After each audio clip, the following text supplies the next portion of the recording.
what's made headlines in the West African region of our continent with Dr. Matsanga, an expert in political science and international relations. Let's move on, Doctor, from that previous story in Nigeria because our interruptions have taken time now. Let's move to Tuareg associations based in Mali and Burkina Faso. So they have jointly filed a complaint with the International Criminal Court accusing their nation's armies and the Russian paramilitary group Africa Corps of crimes against humanity and war crimes. Is this a surprise to you?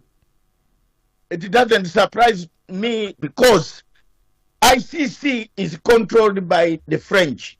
French pays salaries for all ICC's officials, from the judge up to the cleaner in International Criminal Court. I have had battles with International Criminal Court for over 25 years. And I've told the world, this is the most useless court that you can ever find on planet Earth. It is not surprising, therefore, for anyone to come and say that these people from Burkina Faso and Mali have taken a complaint to the ICC. Yet the ICC has not picked up the same terror groups that have actually been paid by France to come and cause terror on the governments of Mali and Burkina Faso. What a contradiction. This is just very disturbing for an organization to think of taking sides because they have been instructed by the people who pay their salaries. It is wrong. This is France fighting back Burkina Faso. This is France fighting back Mali. My sister, that is how International Criminal Court works. Does it give it strength, this complaint with the ICC, that they have banded together, Burkina Faso and Mali? It doesn't sound strange to you because France doesn't like both of them. France does not like Mali. France were chased out of Mali. The French were chased out of Burkina Faso. And you know, they are now using other tactics to fight the governments in this, to cause an uprising, an insurgency, a military coup, counter coups within the region. That's what the French do in order to keep hands on the minerals, the oil, the diamond, the gold that is in that region. That's all we have. And Africans must wake up and start fighting back. Let's move to Cote d'Ivoire now, Doctor. Protesters have taken to the streets there this past weekend. They did, and this was because they were demanding that the opposition leader, Tijane Tiam, be reinstated on the voters' roll or voters' list, on the electoral list, that is. Because of his dual citizenship, he's got French nationality as well as Cote d'Ivoire nationality. He was removed from the electoral list. There's not much time, though. Elections are due for October. So how much of an influence do you think these latest protests will have? That is a country, as I predicted, I want you to call me back here in October, November. That is another coup, a military coup in Ofik. That's another country where war is coming. First of all, Ouattara, Asanda Ouattara, is not from Ivory Coast. His nationality is Burkina Faso. We know it. Mbeki and Chisano, we know. We sat down in Abidjan that time when he was fighting Babugo. We know who he is. When he got the presidency, he's married to even a French lady. He's married to a white French lady. Sorry, I'm not a racist, from France. So why do you bar other people who have passport? If he has renounced it, allow him to go to elections. So my sister, Africa never listens. Africa goes back to do the same mistakes. Ouattara did the same mistake. He entered as a president with two nationalities, supported by France. He won, he kicked out Babugo, took him forcefully to ICC. I fought, Babugo came out. Now again, there you are. We are preparing for another war. Yeah. And there are three other prominent opposition leaders that were removed from the electoral list. So were these protesters also in support of them? Yes, because you see, why do you remove opponents? Leave them, defeat them if you have organized. One of the things that I like about my country, Uganda, is that President Museveni allows all the opponents to be on the ballot box and beat them.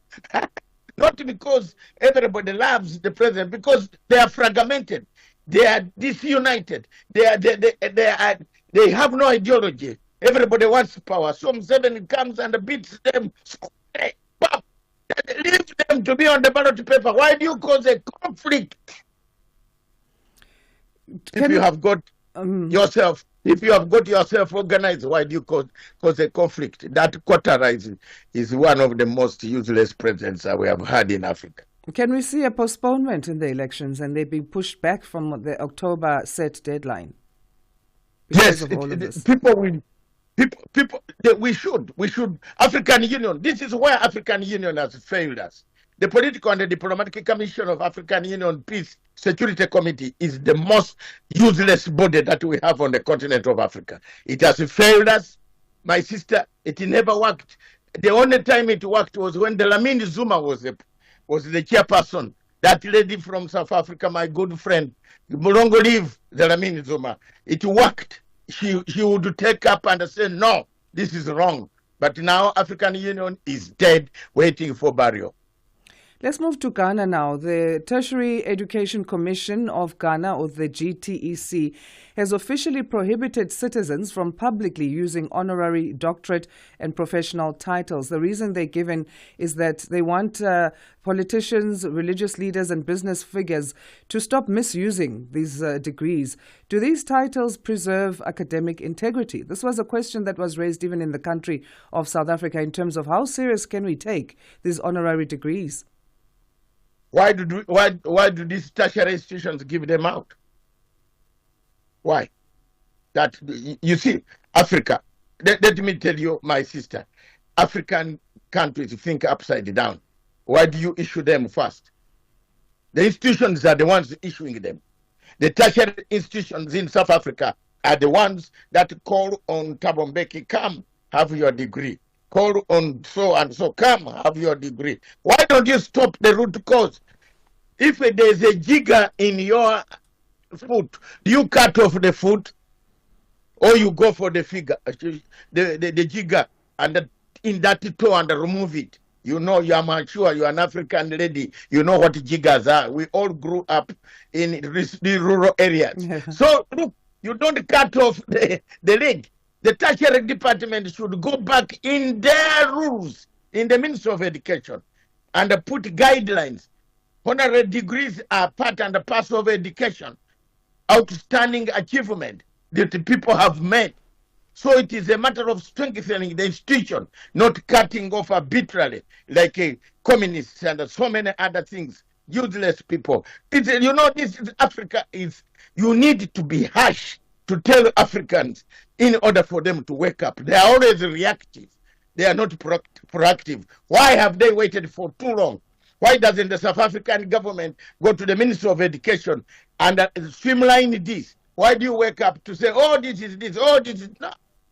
Africa, wake up. Thank you. Let's go. Or we take it as symbolic recognition, because we can't also take away the fact that the people who are given honorary degrees are people who have succeeded in their fields and have influenced a lot of people and are seen as, the leaders in their fields. Exactly. But then it becomes like a symbolic recognition, and that's something that's known across the board, more like an award. It's not symbolic. It means you, for example, if you have discovered the method of how to drive a car without using petrol, isn't that an indication? It deserves. You have worked for the country. You have fought for ANC. You have thought apartheid.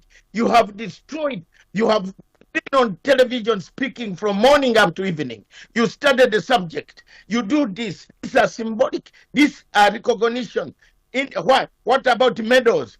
Why do you give medals? Do they mean anything?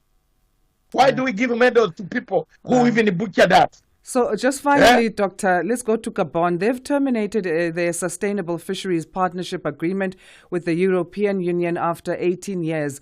Are they threatening to pull out, or they have pulled out already from this fisheries agreement? Gabon is one of the most confused countries in Africa, with a military junta turning itself into a political organization. One of the countries in Africa that the French uses. So if they are fighting their own, who is in the European Union? The French. So it means they are not happy with their masters. It is too late. You have been there. They have been depleting our fish maritime. They have been destroying. They have been fishing with bigger nets that destroy the ecosystems of the maritime climate in West Africa. That's why we have weather coming, landslide, rainfall, floods. So we have a problem here. So let's depleting our fish which we could export. They don't want us. They even come with workers. We don't want Africans to work there to fish. One of these days, Africa should clean its maritime laws so that Africans can benefit from their waters that are near them. Right, we'll leave it there for today. Thanks again for joining us on this Thursday. Dr. Matsanga, have a great rest of your day. Okay, thank you very much, Asanda, and always keep it going until we are done and change Africa. Africa must be changed. We must be proactive. God bless you. 100%, and God bless you too. Dr. David Matsanga is an expert in political science and international relations, as well as founder and chairman of the Pan-African Forum Limited. 6:31 Central African time it is. It's time for news headlines. Here's Onel Nzinzi.